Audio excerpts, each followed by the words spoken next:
Okay, thank you. We have our cross-country coaches here. We really appreciate your time. We have some students who have some questions for you. We're going to start with Drew from the Hillsdale Sit team. Hello, Drew Aspolera, Hillsdale Sit team. So, you guys have been the fastest growing and probably most successful programs at Hillsdale and the past couple of seasons. Can you talk about, what has gone into this noticeable improvement? Sheryl, do you have any thoughts? I think we work really hard as a team, and with that hard work we achieve things that we're proud of, and that builds momentum. And as coaches we try to create the most fun and rewarding experience possible, and that further motivates kids to want to work hard, and I think those two factors have really driven our growth. Can you guys give us a peek into the next steps for the cross-country program? How do you guys plan on continuing that fast-paced momentum you guys have? I think with any sport, the process is the same, which is every day we wake up and we ask ourselves, what can we do to be better today than we were yesterday? And there's a number of different things that go into that, but I think quite simply it's being engaged in that process of trying to be better every day. What would you like to say to any students who are out there considering running cross country but for some reason are not yet? I'll say a few things. One is that we welcome athletes of all ability levels, but we have really high expectations. If you join the team, you're going to work really, really hard. We're going to make it as fun as we can, but it's going to be a lot of hard work. So you're definitely invited. We would love to have you.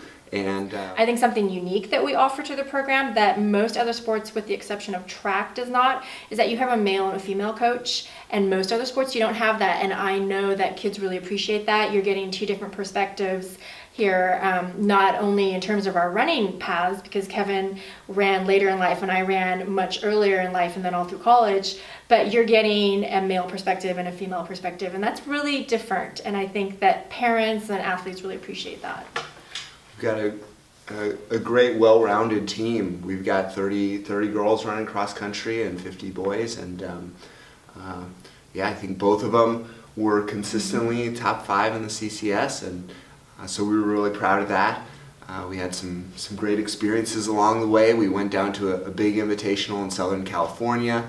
We were at the Stanford Invitational. We were doing amazing races all season long, and our goal next year is to make the state championships.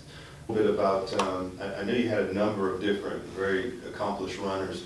Talk a little bit about Tommy Karpushin. I know he ran in state this year. Talk to me about him and maybe another athlete or two who really have made the most of their 4 years and have you really seen tremendous amount of growth in your program? Yeah, so Thomas this is I just completed my 4th year coaching Hillsdale cross country, and so Thomas is one of the kids I've had for all 4 years, and that's really exciting and rewarding for me. I watched him grow, probably about a foot taller and maybe 20 pounds of muscle heavier, and this year he qualified for the state championships. He's our 2nd athlete in 4 years to make it there. Again, our goal is to hopefully have our whole team there. We think we're getting close, but this year we got Thomas in as an individual. He went and finished 62nd in the state of California. He was running 5:20 per mile for 3 miles. He's one of a kind, really hard worker. There's only one Thomas, but we loved him, and he really represented the school well. Yeah, so the interesting thing about the last just year that Kevin, so this is my 2nd year at Hillsdale, my 8th year as a coach overall, and in the last year we have been really fortunate in this influx of young female runners coming in. And so for Coach Kevin and I, it's extremely exciting because previous to that, we'd never really had a full team of young women to run. And so we have this group of phenomenal freshman girls who we're really excited about, have a huge amount of potential. And again, our goal is to get them to state next year. I think it'll be really, I think that it's a very high goal, but I think that if we work hard and can stay injury-free, it's attainable for us. But we have our fastest runners are freshmen, and that's pretty unusual for a team. To have a freshman girl be the top runner, but we love it because now we've got 4 years with these girls and we've got all this time to work with them and get them to grow and really kind of find what their full potential is. If I could shout out one more athlete that comes to mind for me. His name is Miles Lafayette, and he came to me. We were looking back at his freshman pictures and laughing because his body could barely, the uniform was like hanging off of him. He was maybe like 70 or 80 pounds. He was like 5'5", so his shoulders slumped like this, and he was running 10-minute miles as a freshman. And he just kept coming out. He was kind of into it. He was never all in for those first few years, but he kept showing up, kept practicing. And junior year, he turned a corner, he was gradually improving. Junior year, big step up. He was running 6:30 per mile. And then senior year, he was all in and he was running 6-minute miles. And he came so far as a freshman. Do you have any superstitions before any contest? Race? I don't have any superstitions. I do have this thing I've done all 8 years of coaching, and there was one race where I didn't get a chance to do it, and it ended up, I think, having an effect on the team.